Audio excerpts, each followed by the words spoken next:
বিভিন্ন প্রান্ত থেকে বিভিন্ন অভিযোগ উঠে আসছে। বিএলওরা অভিযোগ জানাচ্ছেন যে তাদের কাজে চাপ দেওয়া হচ্ছে, তারা চাপ নিতে পারছেন না। এবার এসআইআর চাপে যে ছবি আপনাদের দেখাবো, দেখতে পাবেন কেঁদে ভাসালেন বিএলও। হ্যাঁ, যে ছবি আপনাদের দেখাচ্ছি, এই ছবি ইতিমধ্যেই সোশ্যাল মিডিয়াতেও ভাইরাল। এসআইআর এর চাপে রীতিমতো হাউ হাউ করে বিএলও কাঁদছেন, দেখুন। আমি তো বলছি কাজে করে পিছিয়ে নেই তো, মোটামুটি করেছে। ভিডিও কল বলো, ভিডিও কল দেন। সোশ্যাল মিডিয়া এক করে যাবো, সোশ্যাল মিডিয়া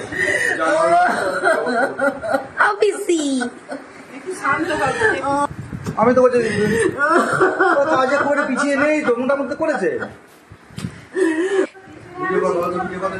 এই যে ছবিটা দেখাচ্ছি, এটা হুগলির পান্ডুয়ার 41 নম্বর বুথের।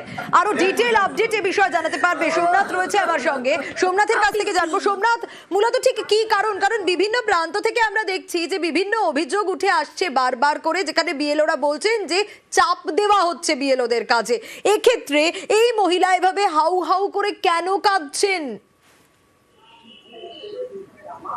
দেখো, মহিলার যে বুথে 41 নম্বর বুথে 41 নম্বর বুথ, সেই বুথে 1300 ভোটার রয়েছে। 1300 ভোটারের মধ্যে তিনি অনলাইনে ফর্ম ফিল আপ করতে পেরেছেন, এন্ট্রি করতে পেরেছেন 300টা।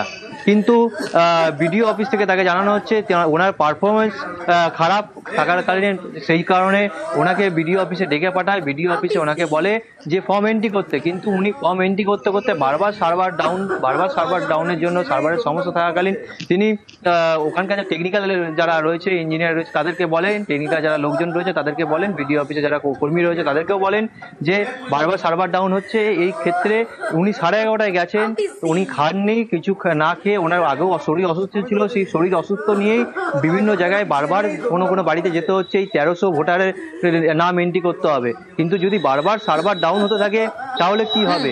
সেই কারণে তিনি বিডিওর সাথে দেখা করার কথা বলেন, কিন্তু তারপরও বিডিওর সাথে তিনি দেখা করতে পারেন না।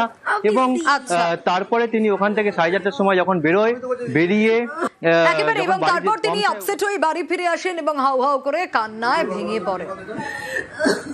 আমি গিয়ে বললাম, দেখুন আমাকে কেন ডেকেছেন? আমার কাজটা ডিলে হয়েছে এই কারণে, আমি অ্যাডিশনাল বিএলও পরে পেয়েছি আপনাদের টেকনিক্যাল ফল্টের জন্য।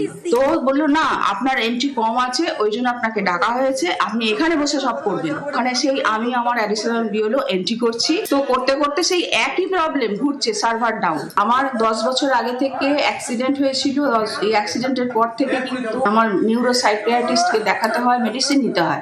এত কিছু মেডিসিন নেওয়ার পরও কিন্তু আমি এই কাজ থেকে অব্যাহতি চাইনি। সুপারভাইজার বললেন ওনাকে ছেড়ে দিন, উনি অসুস্থ, তা সত্ত্বেও কিন্তু এই ব্যাপারটা ঢিলে পড়লো না। যার জন্য আমি বাড়িতে এসে আমি খাবারটুকু খেতে পারি, আমাকে পরিবারের লোকেরা খাবারটাকে মেডিসিনটা দেওয়ার চেষ্টা করেছে। হুগলির পান্ডুয়ার এই ঘটনা তো দেখলেন, এ তো একটা ঘটনা। এবার আরো একটা ঘটনা বলি। এসআইআর এর চাপ আর তাতে অসুস্থ আরো এক বিএলও। এসআইআর এর কাজের সময় জ্ঞান হারিয়ে ফেলেন, হাসপাতালে ভর্তি করতে হয় জঙ্গিপুরের বিএলওকে। ঠিক কি ঘটেছে প্রণব আরো ডিটেল জানাতে পারবে এই বিষয়। প্রণব, এখন তিনি কেমন আছেন, সে সময় ঠিক কি ঘটেছিল? দেখো, চিকিৎসকরা তাকে দেখছেন, এখন বর্তমানে জঙ্গিপুর মহকুমা হাসপাতালের এইচডিও বিভাগে রয়েছেন। তবে তার স্থিতিশীল রয়েছেন বলে কিন্তু চিকিৎসকরা জানিয়েছেন। বিএলও কৌশিক ঘোষ কয়েকদিন ধরে প্রচন্ড কাজের চাপে রয়েছেন বলে কিন্তু পরিবারের পক্ষ থেকে জানাচ্ছেন, এবং সকালবেলাতে বেরিয়ে গিয়ে গভীর রাত অব্দি সমস্ত কাজ করতে হচ্ছে এবং এন্ট্রির কাজও করতে হচ্ছে, এবং তারপর আবার ভোরবেলাতে বেরিয়ে যেতে হচ্ছে। এই চাপ তিনি নিতে পারছিলেন না, তার ফলে মানসিকভাবে তিনি বিধ্বস্ত হয়ে পড়েছেন এবং অসুস্থ হয়ে পড়েছেন। এবং তারপরে কিন্তু আজকে দুপুরবেলার দিকে কাজ করার সময় হঠাৎ করে জ্ঞান হারান, সঙ্গে সঙ্গে তাকে পরিবারের পক্ষ থেকে জঙ্গিপুর হাসপাতালে নিয়ে এসে ভর্তি করা হয়।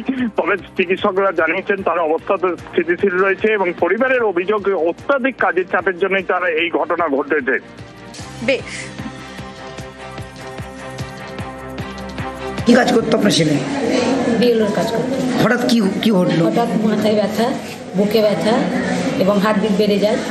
এর সঙ্গে সঙ্গে আমরা কাজ করতে করতে বাড়িতেও অসুস্থ হয়ে একদম সেন্সলেস হওয়ার মতো অবস্থা, যে মাথায় জল দিয়ে আমরা সঙ্গে সঙ্গে ডাক্তারবাবুর কাছে নিয়ে আসি। কাজের চাপ কি প্রচণ্ড কাজের চাপ, মাথায় নিতে পারছিল না, খাওয়া দাওয়া একদম ছেড়ে দিয়েছিল, এবং ওটা নিতে না পারায় একদম অজ্ঞানের মতো হয়ে যায়। সেই অবস্থায় আমরা তখন হসপিটালে নিয়ে আসি। এক এক জায়গায় এক এক রকমের অভিযোগ, এক এক রকমের ঘটনা। এবার দেখাবো বিএলও নাবালক। শুনে অবাক হচ্ছেন, কেন মনে হচ্ছে নাবালক বিএলও তো হওয়ার কথা নয়, কিন্তু বিএলও অসুস্থ, তাই দায়িত্ব সামলাচ্ছেন বিএলওর ছেলে যিনি নাবালক। এসআইআর ফর্মে সইও করছেন তিনি, আর তার জন্যই প্রতিবাদে বিক্ষোভ এলাকাবাসীর। দেখুন সেই ছবি দেখাচ্ছি।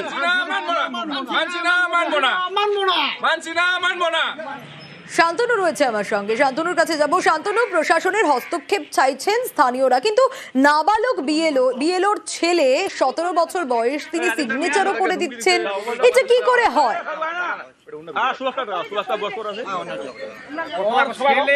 দেখো, বিষয়টি কিন্তু প্রশাসনকে কোনোভাবেই জানাননি বিএলও, কারণ কাজ করতে গিয়ে তিনি অসুস্থ হতেই পারেন, কিন্তু তার দায়িত্ব হচ্ছে প্রথমকে প্রশাসনের যিনি আধিকারিক রয়েছেন তার দায়িত্বে তাকে জানানো।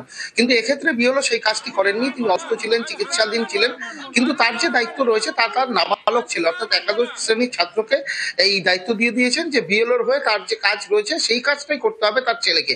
সেই ছেলে সেই দায়িত্বই পালন করছিল। 1051 জন ভোটার রয়েছেন এই কেন্দ্রে, এবং তাদের যে এসআইআর ফর্মগুলো রয়েছে সেগুলো সংগ্রহ করার দায়িত্ব করেছিল ছেলের, এবং প্রতিদিন বাড়ি বাড়ি গিয়ে এবং একটি নির্দিষ্ট জায়গায় বসে সে বিএলওর দায়িত্ব পালন করছিল। এবং এতেই কিন্তু প্রশ্ন উঠছিল, কারণ বিএলওর দায়িত্ব পালন করতে গিয়ে তিনি হচ্ছে মার হয়ে কিন্তু স্বাক্ষরও করছিল, তাতেই প্রশ্ন উঠছিল গ্রামবাসীদের। তারা একেবারে, এবং সে কারণেই তারা বিক্ষোভ দেখান এবং প্রশাসনের হস্তক্ষেপ চাইছেন। বিএলওর যে সে তো নাই, এখন বলে হসপিটালে আছে কি কোথায় আছে আমরা তো জানি না। পরে ওর ছেলেকে কালকে জমা দিয়ে দিয়েছি। সই কে করে দিচ্ছে? ওর ছেলে। এখন আপনারা কি সুরাহা চাচ্ছেন?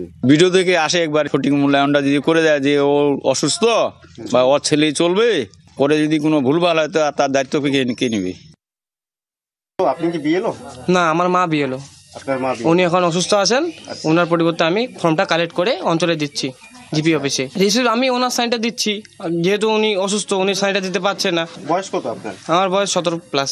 তো আপনাকে কে দায়িত্ব দিল তাহলে? আমাকে অঞ্চল থেকে বলছে কি তুমি ফর্মটা কালেক্ট করে নাও, কালেক্ট করে আমাকে দিয়ে দাও, আমি সাবমিট করে দেবো। কতদিন থেকে অসুস্থ আপনার মা? এই 10-15 দিন থেকে। এটা নিয়ে আমার কিছু বলার নেই তো। আমাকে যে ভরসা করে আমার উপর, যে দিতে চায় সে দিবে, নাহলে ওরা উপরে বলছে উপর থেকে লোক আসবে তখন নিবে। যদি দিতে না যায় তা আমি তো জোর জার করে নিচ্ছি না কারো ফর্ম। তিনি এখন অসুস্থ আছে, হসপিটালে ভর্তি আছে। তার পরিবর্তে কে করছে এগুলো? এর পরিবর্তে ওর ছেলে, ও সই উঠায় নিয়ে বেড়াচ্ছে এখন বাড়ি বাড়ি সবার। সবার সই কি তার ছেলেই করতেছে? হ্যাঁ, ওর ছেলেই করতেছে সবার সই। আচ্ছা, ছেলের বয়স কত ওর? ছেলের 17 বছর। 17 বছর বয়সে কি এরকম করে তার মার জাল সই করে সে দিচ্ছে রিসিভ, এটা কি করা যায়? না, এটা তো আমি কিছু জানি না, তো তাও বলতেছি যে এটা করাটা একটু ব্যাপার আছে, একটু আচ্ছা দুষ্কর ব্যাপার। তো এটা কি উপর মহলে জানাবেন আপনি? এটা জানালে বিষয়টা ভালো হয় আর কি। এবার আরো একটা ঘটনা আপনাদের দেখাই। পরিবার বলছে যে এসআইআর এর চাপেই অসুস্থ হয়ে পড়েছেন বিএলও, কিন্তু হাসপাতালে তিনি ভর্তি। হাসপাতালে ভর্তি হয়েও এসআইআর এর কাজ করছেন। হ্যাঁ, দেখুন ছবিটা দেখলেই বুঝতে পারবেন। হাসপাতালের বেডে ভোটের ডেটা এন্ট্রি করছেন বিএলও। এসআইআর এর চাপেই অসুস্থ বলে পরিবার দাবি করছে। অসুস্থ চোপড়ার 188 নম্বর বুথের বিএলও, আর অসুস্থতার জন্য ইসলামপুর হাসপাতালে তিনি ভর্তি, আর হাসপাতালেই চলছে ডেটা এন্ট্রি অসুস্থ বিএলওর। প্রচন্ড কাজের চাপ, দিন রাত্রে কাজ করতে হয়। আবার যখন আমার ফর্ম ক্যান্সেল করতে যাই তখন কিন্তু মানুষের খুব চাপ, সারাদিন বসে থেকে পাগুলো গেছে ফুলে, প্রচণ্ড ব্যথা, আর এইদিকে শরীর ক্লান্ত হয়ে পড়েছে। এই নিয়ে আমি বাড়িতে আমি রাত 2টা পর্যন্ত কাজ করেছি। শরীর দুর্বল হয়ে যাওয়াতে কাল থেকে আমি আবার চলাফেরা করতে পারি না। এর মধ্যে আমি চাপ দিচ্ছি যে 25 তারিখের মধ্যে আমাদের ফর্ম জমা দিতে হবে। সম্ভব না স্যার, আমি কেন, কেউ দিতে পারবে, মানে হসপিটালে বসে কাজ করছি, যতটুকু করা যায়।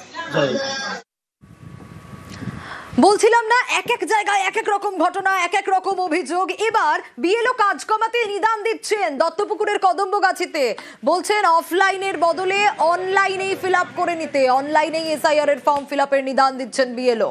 অফলাইনে যদি ফিল আপ করা হয় তাহলে ফর্ম ফেরতের হুমকি, বান্ডিল ধরে ফর্ম বিডিও অফিসে পাঠানোর হুমকি দিচ্ছেন। আর কোথায় বসে সব কাজ করছেন? মুদির দোকানে বসে ফর্ম দিচ্ছেন বিএলও। ফর্ম দিলেও অফলাইনে ফর্ম জমা নিচ্ছেন না বিএলও। এলাকাবাসীর ক্ষোভের মুখে একাধিক অজুহাত বিএলও। ফর্মগুলো রিসিভ করে দিচ্ছে, বলছে বিডিও অফিসে গিয়ে বিডিও অফিসে আমি জমা দেবো, আপনারা নাহলে আপনারা অনলাইন করেন, আমরা করতে পারবো না। উনি এক জায়গায় বসে আমরা হেল্প করে দিচ্ছি, তাও উনি বলছে অনলাইন করবেন, ওনার কারুর বাড়িতে যেতে হয় না, দোকানে বসেই করছে, তাতে আমাদের আপত্তি নেই, কিন্তু আমরা তো হেল্প করছি, তাহলে আমাদের উনি অনলাইনটা করবে না কেন? 4-5 দিনের জন্য আমি এখানেই কাজ করে বসে। এটা বাড়ি না, এটা বাড়ি না, এটা দোকান আমার। উনি বলছেন সব বাড়ি বাড়ি যাচ্ছে। না, আমি এখানে বসেই কাজ করি। গ্রামের মানুষ সব এখানে আসে। হ্যাঁ।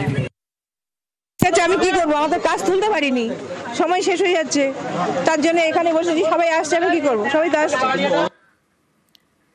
এদিকে এসআইআর আতঙ্ক আলিপুরদুয়ারের শতাধিক ভোটারের। স্বাভাবিক, কারণ 2002 এর তালিকায় তাদের নাম নেই, তাই তারা আতঙ্কিত।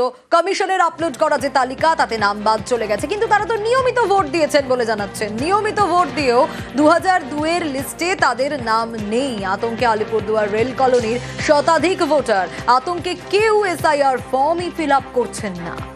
এই যে ভোটের লিস্টে নামে নাই, আমাদের তো জন্মকর্ম এখানে, আমার বাবা দাদা সব এখানে মারা গেছে। এই যে ভোটের 2000 থেকে ভোট দিতেছি, ভোটে কোনো নামে নেই। কি চাচ্ছেন এখন? এই যে লিস্টে নাম আসুক, আমাদেরকে সবকিছু ঠিকঠাক হোক। অনেকদিন থেকে আমরা ভোট দিই এখানে। এখন কি হয়েছে? এখন ভোটের লিস্টটা পাওয়া যাচ্ছে না। আমাদের এই 25-এর একটা ফর্ম পাওয়া গেছে, ওইটা আমাদের ভরার জন্য করলো। ব্যাপারটা আতঙ্কিত ওনারা হবেনি, যেহেতু 2002 সালের নাম ওনাদের নেই। কিন্তু আমি যতদূর শুনেছি যে ওনারা মানে দীর্ঘদিন ধরে ভোট দিয়ে আসছে, তো এখন আশ্চর্যজনকভাবে দেখা যাচ্ছে তাদের 2002 সালের নাম নেই। ওনারা আমাদের হেল্প ডেস্কে আসুক, আমরা যতটুকু পারি আমরা সাহায্য করব। আমি তো এদের দেখছি দীর্ঘদিন ধরে, কিন্তু এদের নাম নাই। নাম যে এখানে নাই সেটা তো আমার কিছু মানে ওখানে বক্তব্য নাই তো, কারণ আমার এটা কমিশন বুঝবে, নির্বাচন কমিশন। আমাদেরকে একটা ক্রাইটেরিয়া দেওয়া হয়েছে, যাদের নাম নাই তাদের হচ্ছে কিছু কিছু ডকুমেন্ট দেখাতে হবে মানে হিয়ারিং এর সময়। এবার যখন ওদেরকে হিয়ারিং এ ডাকবে তখন ওই যে ওদের মোটামুটি 11টা ডকুমেন্ট, যদি ওদের একটাও থাকে তাহলে পরে নতুন করে ওদের নাম আবার উঠবে। রানাঘাটের কর্মকার পরিবার, 90 বছরের বৃদ্ধা গঙ্গাবালা কর্মকার, তার নাম নেই, নামের পাশে ডিলিটেড দেখাচ্ছে, কিন্তু তিনি তো জীবিত রয়েছেন। জীবিত ভোটারের নাম বাদ, ভোটার তালিকায় নামের পাশে লেখা ডিলিটেড। রঞ্জিত রয়েছে আমার সঙ্গে। রঞ্জিত, 90 বছর তার বয়স, এত বছর ধরে তিনি নিয়মিত ভোট দিয়েছেন বলে পরিবার দাবি করছে, তাহলে কেন এরকম পরিস্থিতি? এখানে উদ্বেগ বেড়েছে পরিবার এবং গঙ্গাবালা কর্মকার নিজের, কারণ গত লোকসভা নির্বাচনেও তিনি ভোট দান করেছিলেন এবং নির্দিষ্ট ভোট কেন্দ্রে তিনি ভোট দিলেন এবং তার যথেষ্ট নথি রয়েছে এমনটাই দাবি করছে পরিবার এবং তিনি। এবং তার বক্তব্য হচ্ছে যে এসআইআর চলছে, সেই সময় পরিবারের অন্যান্য সদস্যদের ফর্ম এলেও তার ফর্ম আসেনি এবং তার যে নামের তালিকা সেখানে ডিলিটেড লেখা রয়েছে। এতে কিন্তু আতঙ্কিত হয়ে পড়েছে পরিবার এবং গঙ্গাবালা কর্মকার নিজে। তার বক্তব্য যে নথি থাকা সত্ত্বেও কি করে তার নাম ডিলিটেড লেখানো হলো। মূলত দেখো, যদি কাউকে ডিলিটেড দেখানো যায়, সেক্ষেত্রে যদি মৃত ভোটার অথবা যদি অন্য বুথে চলে যায় বা সেখান থেকে ওনার 2 জায়গায় নাম থাকে, সেক্ষেত্রে এক জায়গায় নাম ডিলিটেড থাকে। কিন্তু এই ক্ষেত্রে গঙ্গাবালা কর্মকার তার এলাকাতেই রয়েছে, সে একই বুথে রয়েছে এবং গত বছর তিনি ভোট দিয়েছেন বলে প্রশ্ন হচ্ছে কি করে তার নামের পাশে ডিলিটেড এলো। এ নিয়ে কিন্তু তিনি একেবারে আতঙ্কিত হয়ে পড়ে পরিবার উদ্বেগের মধ্যে রয়েছে। এবার কবে সুরাহা মেলে সেটাই দেখার। বেশ, ভোট তো দিয়েছি, যখন ভোট হয় আমি ভোট দিতে যাই। গত বছর ভোট দিয়েছিলেন? নাম কেটে গেল করে আমি ভোট তো দেই, আমার নাম কাটবে কেন? মায়ের নামটা কাটা গেছে, ওটা মানে মৃত হিসেবে দেখাচ্ছে, কিন্তু আমার মা বর্তমানে বেঁচে রয়েছে, সবল সুস্থ বয়স্ক লোক, আর প্রতিবারই উনি ভোট দিতে যায়। আমরা এইখানে আছি 60 বছরের ওপরে, আমি ভেবেই পাই না এই ভুল হয় কি করে। এমতকালে স্বাভাবিক আমরা একটা চিন্তায় রয়েছি। এবার আরো একটা ঘটনা আপনাদের বলি। জমিতে বসেই এসআইআর এর ফর্ম ফিল আপ করছেন বিধায়ক। হ্যাঁ, ঠিকই শুনছেন, ভোটারদের ফর্ম ফিল আপ বিজেপি বিধায়কের। ফর্ম ফিল আপ করে দিলেন ঘাটালের বিধায়ক শীতল কপাট। ভোটের আগে নাটক বলে কটাক্ষ তৃণমূলের। আমরা প্রতি বছর চাষবাসের সঙ্গে যুক্ত থাকি, অনেক মানুষ এসআইআর ফর্ম ফিল আপ করতে এসছে, আমি করে দিয়েছি। কেউ সার্টিফিকেট আনতে এসছে, আমি করে দিয়েছি। দলের নীতি আদর্শ মেনে মোদিজিকে সামনে রেখে আমরা এগোতে চাই। তো সেই জন্য আমরা বলি, এই এমএলএ এমপি 5 বছরের খেলা। আজকে এমএলএ আছি, কালকে নাও থাকতে পারি। চাষবাসই আমাদের কাজ, চাষবাস আমাদের করতে হবে, আর এইভাবে আমাদের জীবন কাটাতে হবে। সেই জন্য যতটুকু সময় আমরা পেয়েছি মানুষের জন্য কাজ করব, জনসেবা কাজ করব। অনেক নাট্যকার দেখেছি, ড্রামাবাইজ দেখেছি। ঘাটালের বিধায়ক শীতল কপাট দেখছি তিনি কখনো মাঠে চলে যাচ্ছেন, আলু লাগাচ্ছেন চাষিদের সঙ্গে, কখনো গিয়ে উনুনে গিয়ে সেখানে রমণীরা রান্না করছে, তিনি নাকি সাহায্য করছেন। তো এমএলএর এত নাটক করার কোনো দরকার নেই, আপনার কাউন্টডাউন শুরু হয়ে গেছে। তো আমি আশা করি ঘাটালের মানুষ সঠিক সময় যোগ্য জবাব দিয়ে শীতল কপাটকে বুঝিয়ে দিবে যে নাটক এবং জীবন এবং বাস্তবতা কত ফারাক তার মধ্যে।